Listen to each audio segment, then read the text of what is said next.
Sarah, known on social media as Sarah Lucy Yoga, and today I'm going to be doing a short tutorial on Surya Namaskar B, so Sun Salutation B.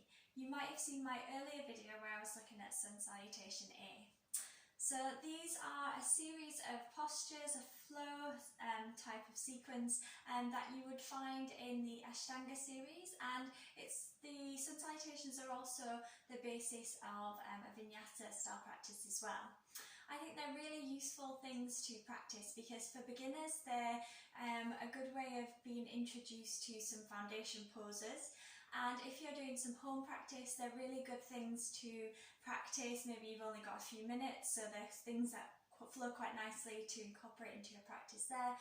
And they're also a good foundation for your other practice as well, so you can build on the Sun Salutations. Before you practice, make sure you've got enough space around you, so make sure you're not going to knock into anything, and if you're working with injuries, do modify where you need to.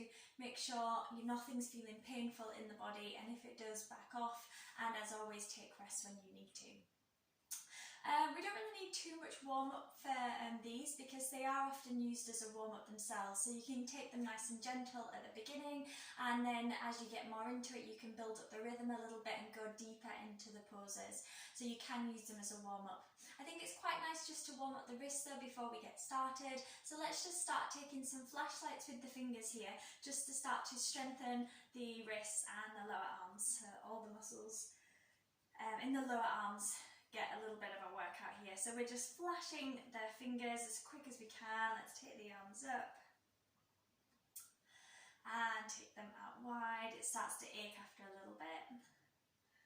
Good, and then just shake it out. We'll come onto all fours.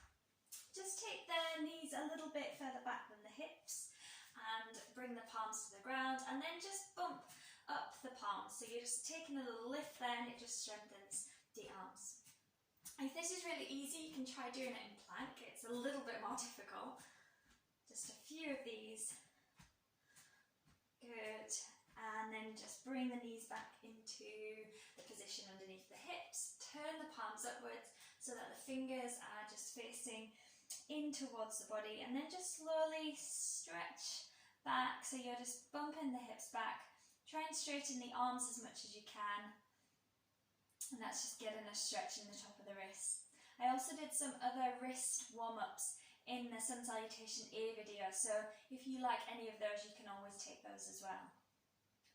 And then just carefully releasing back, and maybe just taking a few stretches there, maybe some rotations just to ease off. Okay, let's bring the palms on the ground. Tuck the toes under and send the hips up into downward dog.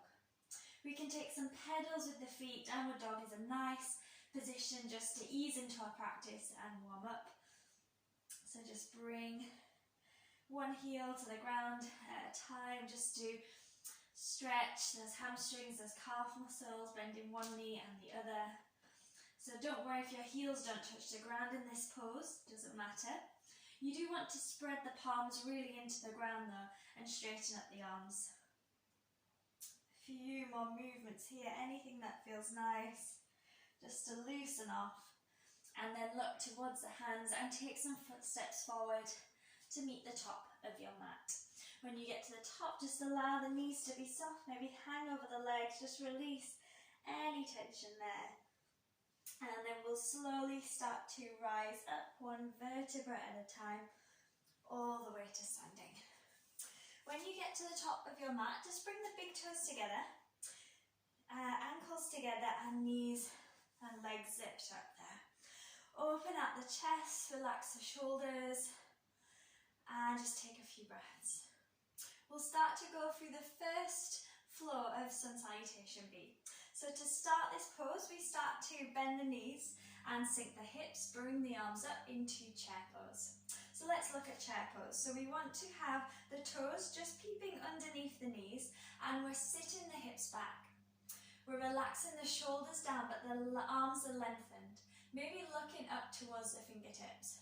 We want to tuck the tailbone under here, so rather than sticking the bottom out, you get that little tilt of the pelvis. Good. Sink a little bit lower if you can to really work those muscles. On your next exhale, we start to straighten the legs, and at the same time we fold over the legs. Keep it quite soft as it's the first one, so you might want a little bend in the knees. From there, let's start to lift up and lengthen, flat back halfway, so chest is reaching forward. From there, bend the knees so that you can bring the hands on the ground, and then step back into a plank pose. So our traditional plank is a nice straight line with the body. If you find this difficult to hold, you can always just drop the knees down when you get a little bit tired. So take it where you need to. From here we would go through a full chaturanga, but as we're warming up, I'm going to show the modification first. Instead of a full chaturanga, you can drop the knees instead, turn the eyes of the elbows to face forward, and then start to bend the elbows so that you come into this little push-up position. From there, start to send the hips down and straighten up the legs and tuck the toes and lift the chest forward for cobra pose. So those tummy and back muscles are working. This is a nice variation for upward dog. So we're just showing a nice gentle version for the first round. From there, push into the hands, bend the knees and send the hips back, tuck the toes and take it into downward dog. So quite similar to our Sun Salutation A at the moment, but this is where it changes. So we take the right leg up to the ceiling if you want to have a little bit of momentum to come through. From there you start to bring the knee forward, try to bring the knee towards the nose, keep the hips high, and then you're planting the foot between the hands and the back foot drops down. From there we can rise up into warrior one. So if you didn't quite make that transition and that leg didn't come all the way through, so say you got it to about here, you can just pick that foot up to bring it forward and then come up from there. So let's look at warrior one. We've got a nice strong bend through that front knee, the back leg is straight and that back foot is at about a 45-degree angle. We try to square off the hips here. So we're trying to draw that right hip back as you bring the left hip forward so that the hips are as square on as possible. Maybe looking up at the fingertips. The traditional Ashtanga variation would be to bring the palms together, but if you need a bit of extra space in the shoulders, if that causes too much tension, I encourage my students just to open out the hands a little bit to allow the extra space. Take another inhale here. As you exhale, take the hands down and we step back to plank. Let's go for that same version of that vinyasa type movement again. So we drop the knees, take a little press up, inhale, coming up to cobra as we drop the hips down and tuck the toes, and then push through the hands, send the hips back, tuck the toes and take it into downward dog. Now let's take the left leg to the sky. We're bringing that knee forward, rounding up through the spine, keep the hips high, that's going to help you then land that foot between the hands, drop the back foot down and inhale, we rise, warrior one. So same thing on the other side. We've got that knee tracking over the ankle, back leg is straight and we're grounding into the outer edge of the back foot.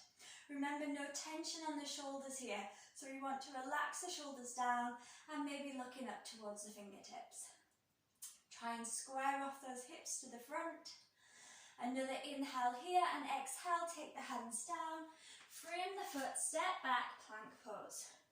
Again, we'll drop the knees, press up position, keep those elbows into the side body, coming into your cobra, and then push into the hands, send the hips back, tuck the toes, take it into downward dog.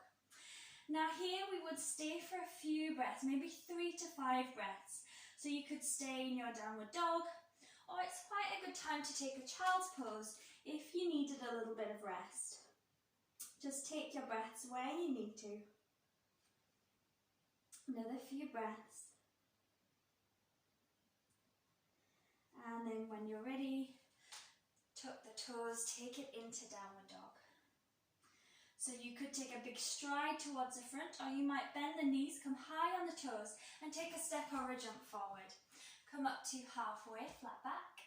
Exhale to fold and then bend in the knees, sinking the hips, coming up, Utkatasana, and back into Samasthiti. Good, super. So coming back to the top of the mat. So in our Ashtanga and Vinyasa practice, we would often use an Ujjayi breath. So that's that little bit of constriction in the throat. We're actually breathing out through the nose, but you get that constriction in the throat. It's as if you're making a ha sound on the exhale, but you've actually got the mouth closed, so you're not opening the mouth to make that sound because you're breathing out of the nose. Give it a go. Don't worry if you don't have the Ujjayi breath in your practice.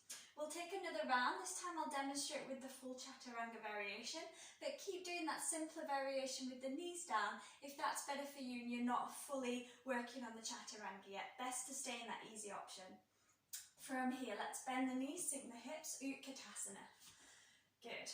Engage your bandhas here in this pose, so you want to engage the pelvic floor muscles, and that pull up with the Mula Bandha, and engage in the Uddiyana Bandha. Those abdominals are drawing in, so you've got those locks in the body. Keeps it nice and strong. On your exhale, start to fold, straighten up the legs, and inhale to lengthen, flat back. We'll take the hands down and we'll step back into plank pose. This time I'm going to demonstrate the full Chaturanga, so remember you can drop the knees instead. Otherwise, we keep in that plank-like position with the body, but we just bend the elbows, keeping them into the side body. Notice my shoulders are higher than the elbows. That's really important. Don't dig into the shoulders. From there we can move forward, bringing the chest forward. Thighs stay off the ground. We're in upward dog. It's a slight back bend. Really open out the chest. Keep it active. Really active through the thighs to protect the lower back. From there, rolling over the toes. Take it into downward dog. Good.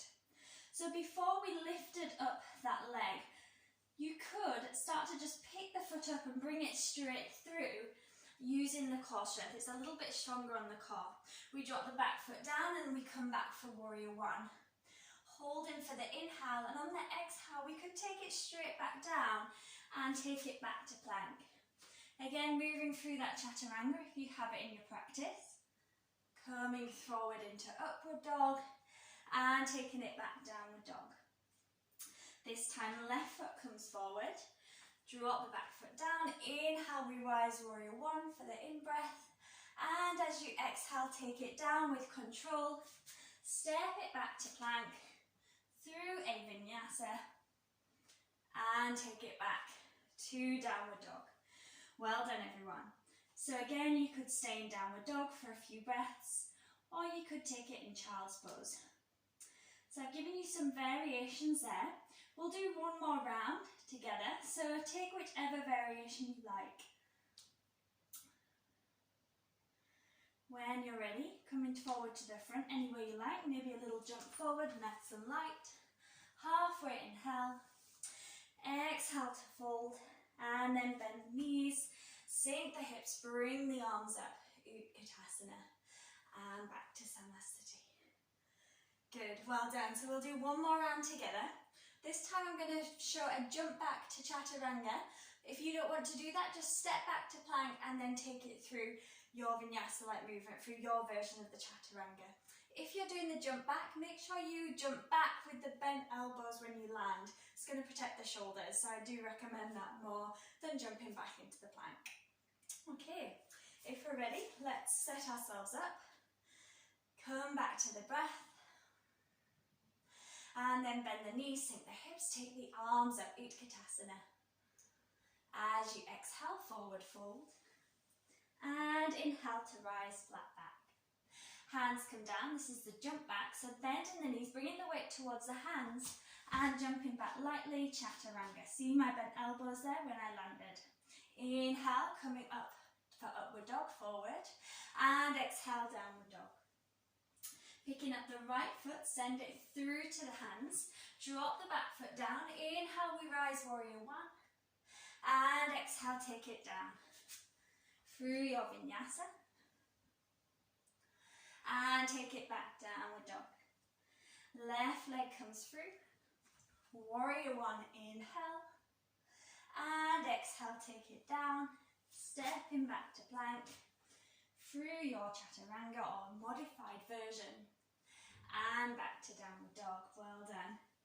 So you could stay in downward dog or take a child's pose. And you can continue doing a few more rounds of these. This might just be the whole of your practice. It's a really good workout and really good to start warming up the body.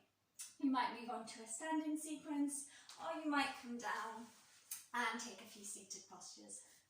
So you can see they're a really nice flowing set of postures, and they really are the foundations of our yoga practice. Very much the vinyasa flow style, and we use that in our Ashtanga sequence to warm up. So I hope that was helpful, and do see how you get on, maybe rerun the video, have another practice, and I hope that really helps to improve your practice going forward. I hope to see you again on the mat for some of my next videos, and I'll see you soon. Namaste.